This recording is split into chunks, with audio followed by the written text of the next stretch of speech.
when you get a Michelin star, you said, you guys got it because it's your work that made it, not me, the chef, but you, the team.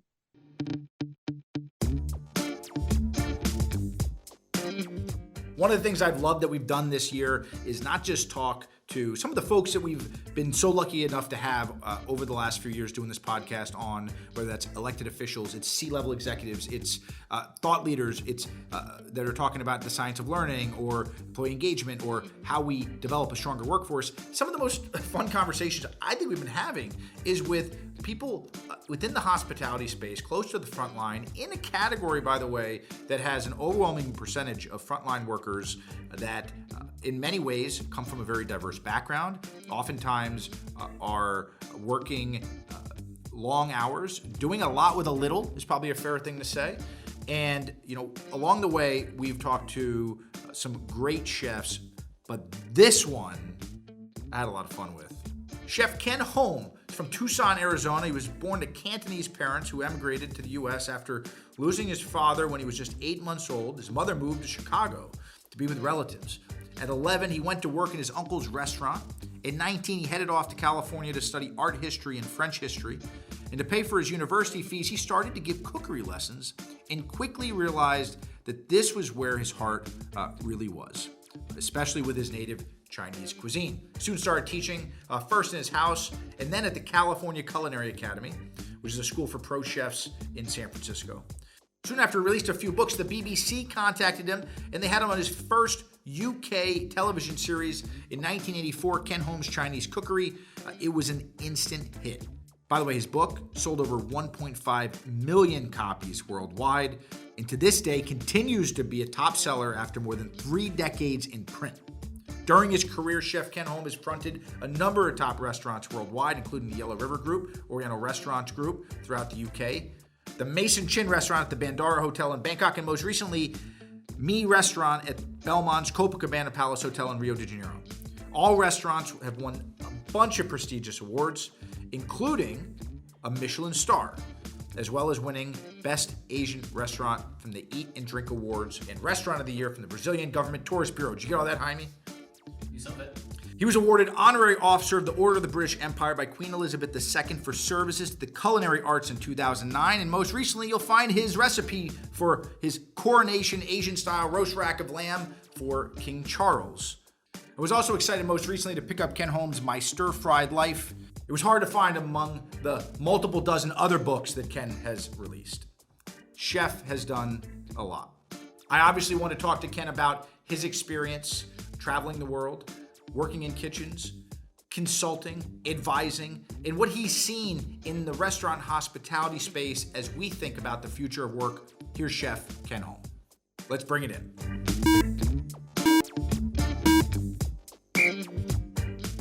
Hello, Chef. How are you? Sam. God, all these, you guys are getting younger and younger all the time. Ken, I guess to start, I don't want to ask you to start at the beginning and tell us who you are, but I guess can you share a little bit about yourself and your journey to start? Yes, my name is Ken Hom, and I've been a chef for over 60 years. I've been cooking since I was 11, so you can figure out how old I am. I've done many things over the years. I've written 40 books on food and cooking, etc. The smartest thing I ever did was not to have a restaurant. But I have cooked all over the world. I've cooked, for instance, Cathay Pacific Airline did my food for 3 years in 35 ports. I've cooked at all the top hotels in Asia, like the Peninsula, the Langham in London, just everywhere, the Mandarin Oriental in San Francisco, for example. So I've done a lot. I've done a lot of consulting. I did a recently, my most recent project was a restaurant in Rio de Janeiro at the Copacabana Palace. And 8 months after it opened, it got a Michelin star. So I've worked and actually I taught professional chefs for a number of years. One of my students, for example, was the Charlie Trotter, for example, taught at the Culinary Academy in San Francisco. So I've done a lot of work in the hospitality food industry, uh, worldwide, actually. And it's been a fun ride. And what a journey it's been. 40 books. You got a few more Yes. coming? What's the next one? Oh my God. Actually, the next one is quite interesting. I have a proposal that a publisher wants to do. It's on cutting food waste. This is from my latest rant, all this wastage of food. And I always tell restaurants, for instance, I go into a kitchen, I look, I say, what's in the bin?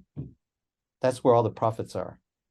And you have to be conscious of not wasting food. If you want to make money, that doesn't mean you cut corners, but you have to be really aware of what you're throwing away.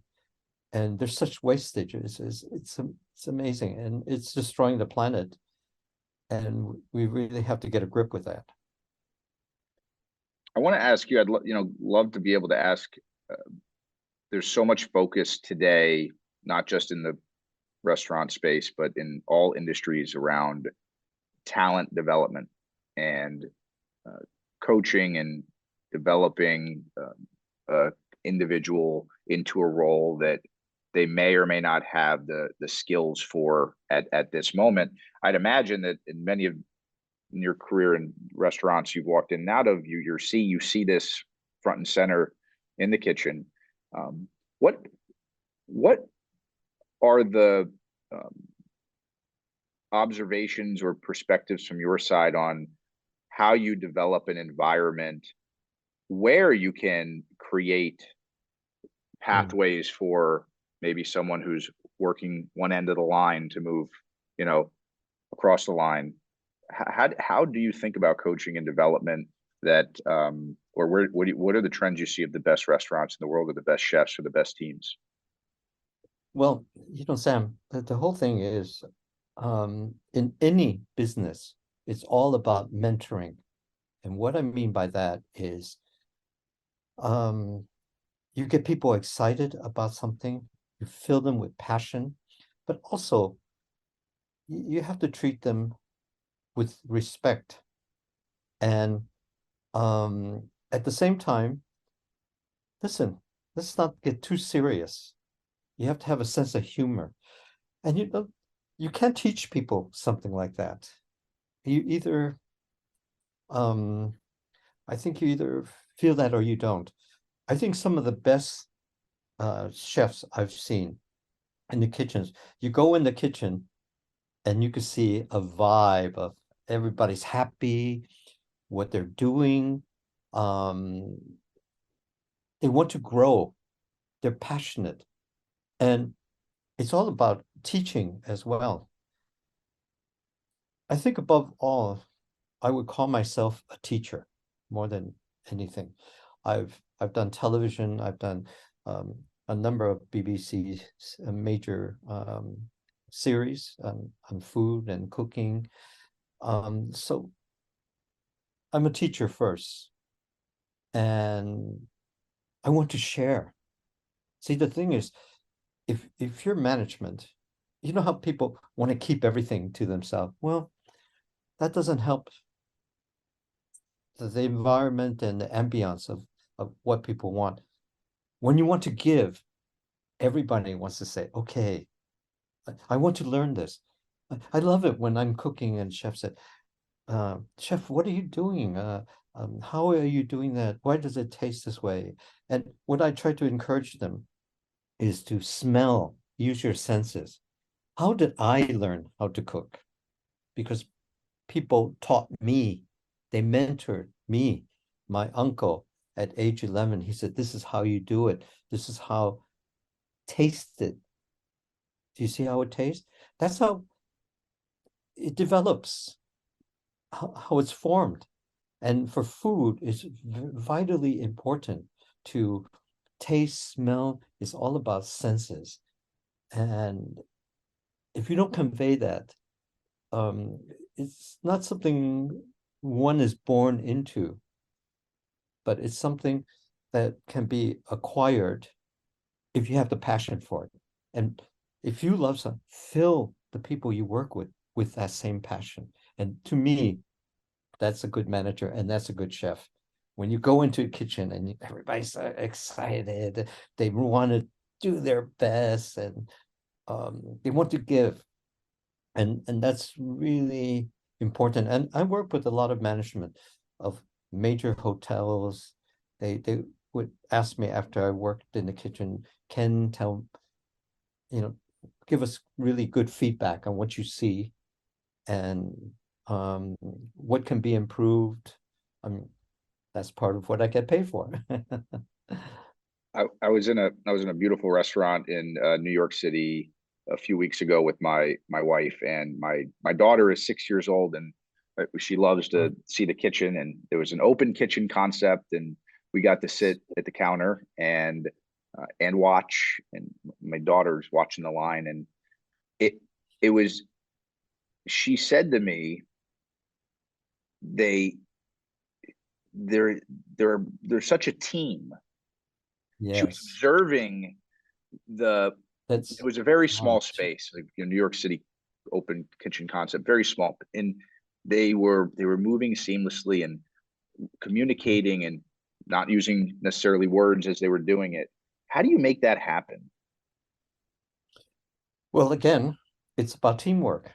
The same analogy, it's like football. What I mean, uh, football in Europe, which would you call in America soccer? And what makes a good team? For example, one of the major teams in the UK is Manchester United, because they had a coach named Alex Ferguson who was amazing. He got the whole team together. He says, no bloody star here. Everybody's a star. Let's work together as a team. And it's funny because since he's retired, it hasn't been the same, because it all comes from the coach, which is in the same analogy as the chef, getting everybody together to work as a team. And your daughter is very perceptive. I mean, wow, at 6 years old, fantastic that she can see that. And when you see a kitchen working like that, it's almost like a ballet company. They're all doing this, they're all doing that, because they feel natural. And that's really important. And you don't have somebody shouting and all this kind of thing. They said, let's hit them over the head with something. That doesn't work. Um, but you at the same time, you have to be professional. You can't be this kind. I remember sometimes when I was in California, some of the chefs, they got too, how do you say, sort of lazy. Oh, let it happen. Well, sorry, that doesn't happen. Things don't happen by itself. You need guidance and you need management. The I want to talk to you a little bit about the effects of maybe in maybe the view of workers in the restaurant industry. The pandemic in the United States had a very interesting effect on the way we viewed a restaurant and its staff. It went from the workers became quote essential, and there was this moment of a tremendous amount of respect and appreciation for the dangers and Mm. sacrifices that workers navigated in service of their guest. That has suddenly changed over the last year or so, as in the United States, things shifted to workers in the restaurant industry being targeted as uh, lazy or unwilling or not willing to come back to work. And I'm interested in in how you have seen globally, because in the United States, sometimes we just, obviously focus inward. How has the after effects of the pandemic changed, for good or bad, the lives or the way that we view workers within the restaurant industry? Well, it's really interesting, Sam, because I see the restaurants who have survived, the businesses that have survived are the businesses that have taken care of their workers. In other words, when the pandemic came, oh, it's easy to chuck everybody out.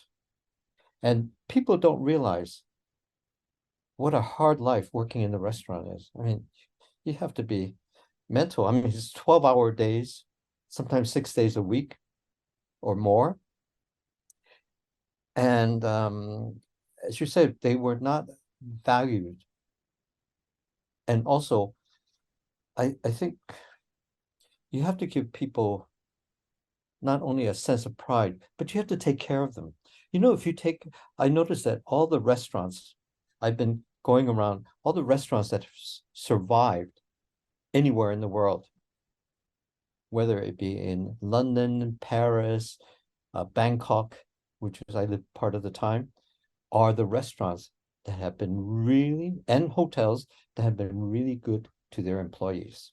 In other words, when the pandemic came, they worked with their employees to do takeaway, delivery, rather than laying them off. And what they did was they worked on other things like paring down their menu rather than having a big, extensive menu. But what they told their employees, we value you. We're going to take care of you and your family by paying you, despite the revenue being down. It's long-term thinking. You see, the problem about a lot of management sometimes is too short-term. You have to see where you're going to be after the pandemic, not while you're in it. And you have to be visionary and say, okay, we're going to get out of this in 2 years. But the people who are loyal working with you, will they still be there?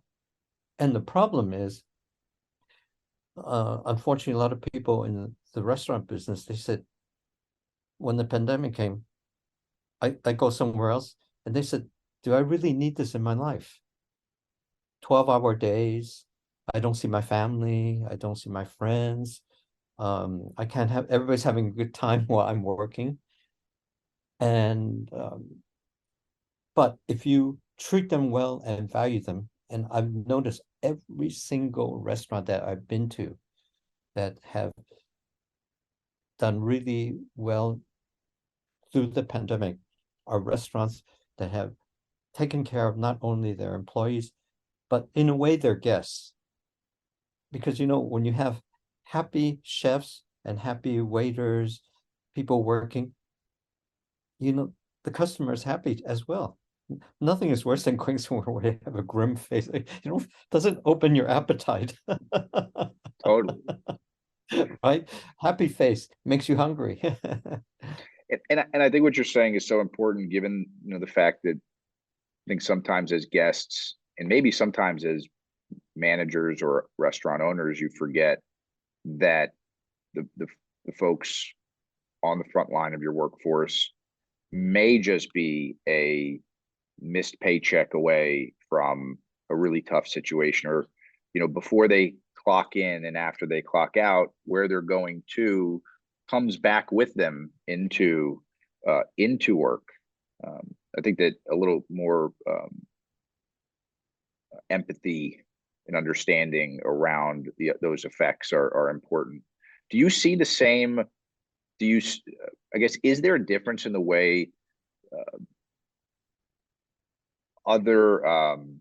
in other countries in your travels? Do you see a stark difference in the way that different communities appreciate their staff inside of a restaurant that should be a best practice adopted by others?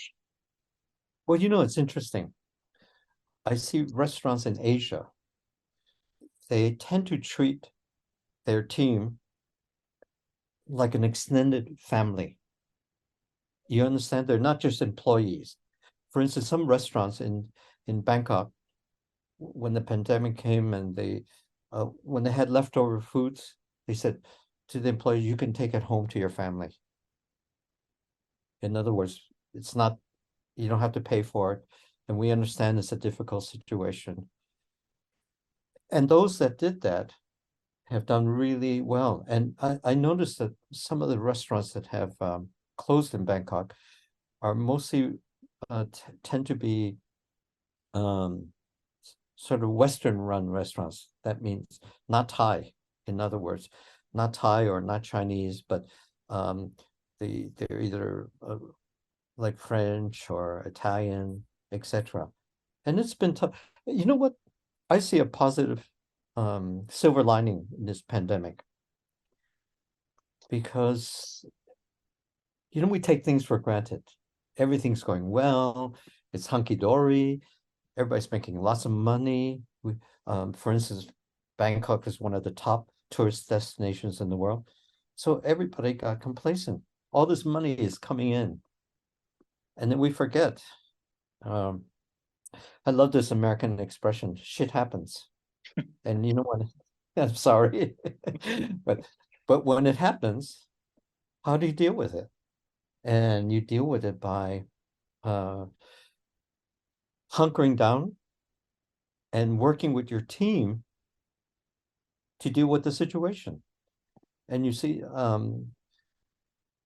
if I had a restaurant, I would gather all my people and say, okay, guys and girls, what are we going to do? How are we going to, fight this? How are we going to survive? Come up with ideas. Let's do things. And places that start doing delivery, that's smart because people still can get good food. Getting hungry just thinking about delivery. And you're in Paris right now, so there's probably Yes. I'd imagine you're not too far from anything really Yes. good. What is it like to be awarded a Michelin star? Well, Michelin star. Um, it's a recognition about what you're doing. It's kind of a validation that somebody's putting a medal on you and saying, good. But also, what that does is it also intensifies what you're doing. In other words, you don't want to lose the star, so you have to keep up your standards. And so that's important. But it's also a very fantastic morale boosting thing for your staff. Staff, when you get a Michelin star, wow, they get all excited and driven, and they're proud too. And when you get a Michelin star, you said, you guys got it because it's your work that made it. Not me, the chef, but you, the team. And that's really important. And the pride they have when they get the Michelin star, it's palpable. I mean, you just feel it is, they're proud and because they're being recognized. And so it's it's important. And also there's a standard, with a Michelin star. That means you're on a certain level that people think everything is good food, the service, etc. It's everything together, not just the kitchen alone. You just don't do it on food. If you have bad service, doesn't make it. Ken, I appreciate you taking time. I have one final question. So much about what you're talking about and we're talking about sometimes gets classified as this, future of work category. I'd like to ask you about what is your hope for the future of work? Well, my hope for the future of work is that we can learn from our mistakes and also how important it is to treat your worker and team as a family. Get everybody involved and part of what you're doing. which I think is the most important thing. I imagine myself, if I'm working somewhere, what motivates me is I feel like a team, part of a team. And what I hope management can learn from all that's happened in the last few years is how important it is to treat your people well. And it's not only just, for instance, it's not only about money. It's about, for instance, patting them on the back. Some of the best places I've ever worked in knows not only everybody's name, but know about their family, their children, their partner or whatever. In other words, how are you doing? Sam, your little daughter, da da da. That's so important. Somebody who's working so hard. And I noticed that all the best places have that kind of management. In other words, they know who's working for them and how important they are. Value them. And guess what? You're going to make more money. Everybody will make more money. And you know what is also good, I think is very important? When you do really exceptionally well, hey, spread the bounty around, share it, and you'd be surprised. It's again, long-term thinking. You'd be surprised how loyal people are if you share. Don't be greedy. Chef, thank you for taking time. Thank you.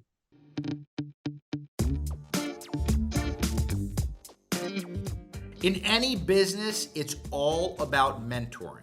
From that conversation, there's a lot of truth in what Chef says as he talks about the future of work. And we talk about the future of leadership and coaching. I mean, it feels like Ken has done a lot across the industry and a lot for a lot of people.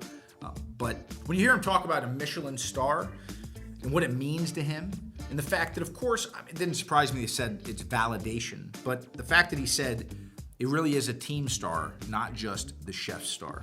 And while Ken may have said that the smartest thing he did was not to have run a restaurant, it makes me think maybe we need more people like him running restaurants. While there's I'm sure there's a lot of recipes in Ken's books, I picked up a few of them that are pretty intimidating, and I will be trying them. The ingredients, the recipe that he outlined for creating a workforce, creating a workplace, creating an environment where your people have pride in what they do and come to work every day excited, those ingredients do not seem that surprising. They seem actually very simple.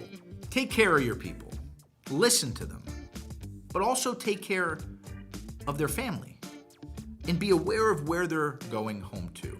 Now that doesn't sound like the most impossible task. That's not the hardest recipe. But then again, as I've talked to many chefs over the years, I've learned this one.